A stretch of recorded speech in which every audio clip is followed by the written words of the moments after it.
Republicans have taken back control of the Senate, and leadership elections will be held next week. Joining us right now with what's at stake is West Virginia Republican Senator Shelley Moore Capito, who is running for policy chair.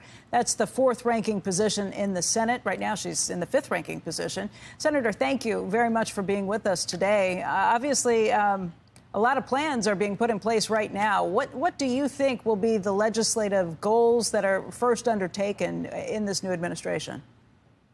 Well, the good news here, because we've been preparing for this. I think a lot of us were very optimistic that President Trump would be reelected. And so we've been, over the summer, looking at ways that we can make substantive changes from the very beginning. So what I think that you'll see us doing, obviously, the tax cuts that we passed in 2017 are going to be coming up, and they are essential, I think, to getting this economy moving and going in the direction that the voters really, I think, demonstrated on Tuesday they wish it to go. So, but that is an all hands on deck, as you can imagine, because it's going to be a massive undertaking. And with the House hopefully retaining their majority, we're going to have the numbers to be able to do that. The other things that we've been doing is, for instance, I do a lot of work in the environment and transportation space, is to look out for the regulatory environment that has just been loaded up over the last 4 years, to streamline that, to dismantle a lot of the stuff that has been put in that really holds up progress, because we know that to be able to take advantage of our energy resources, we need good regulatory policies that actually promote the development of our energy resources, and President Trump talked about that. So we have had pre-discussions. We will begin them again as we return on Tuesday, and see how and what is possible, and certainly where President Trump wants to go first. It sounds like you say President Trump is going to be leading this. Within the caucus, is there certainty about things that they would like to do first, that the Senate, in your caucus in the Senate, would like to do first, too? Or is this waiting for direction from the president-elect?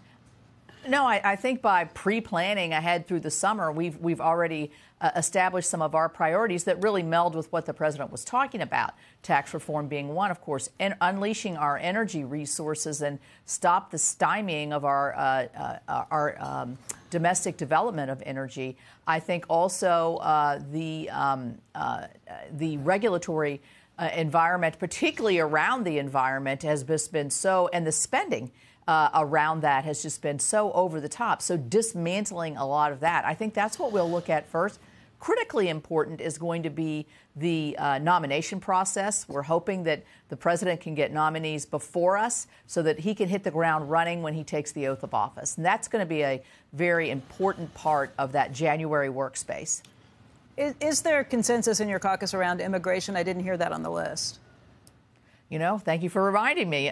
Immigration obviously is top of the list. The president, I think, when he was in 2016 to 2020, made significant steps towards lowering those numbers, to making the process better, to keeping.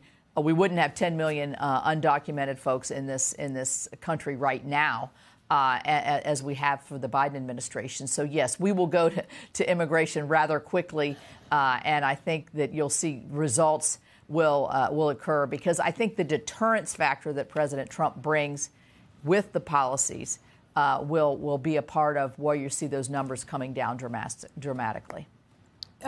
We are looking at the House races still. There's about 39 seats that have not been called yet. I think Republicans are probably feeling more optimistic about maintaining control of the House than the Democrats are in terms of taking it at this point.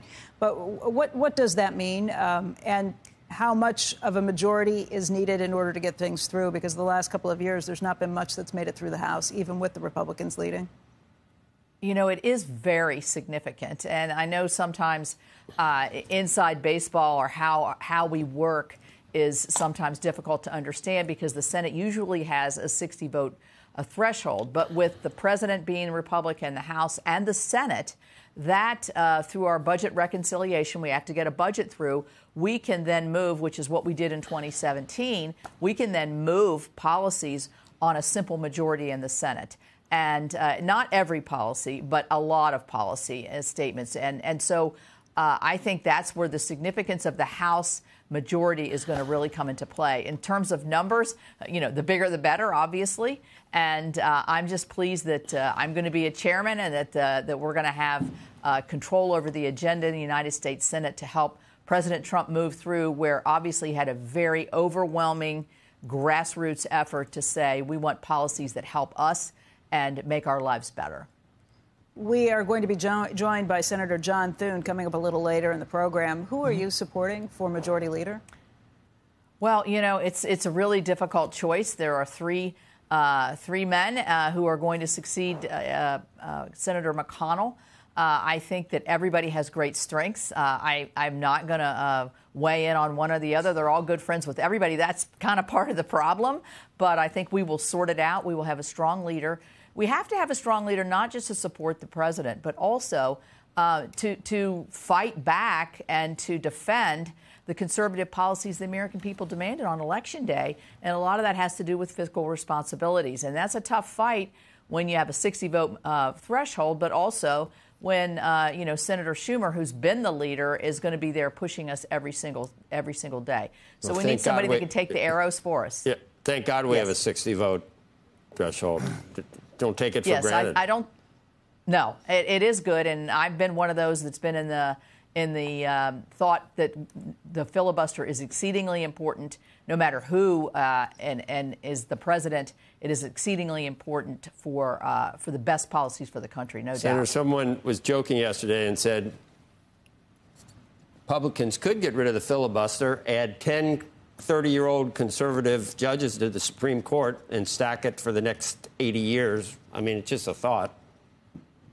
Well, one party might do that. I think it's an idea. Well, here's what got me about the whole filibuster discussion. I mean, we signed a letter. I signed a letter during with several other Republicans and a lot of Democrats in, I believe, 2017, 2018, when President Trump was president before, and said, let's preserve the filibuster. I mean, this is for the long haul here. This is not what happens tomorrow. And the Democrats walked away from that, all of them, except for Manchin and Sinema.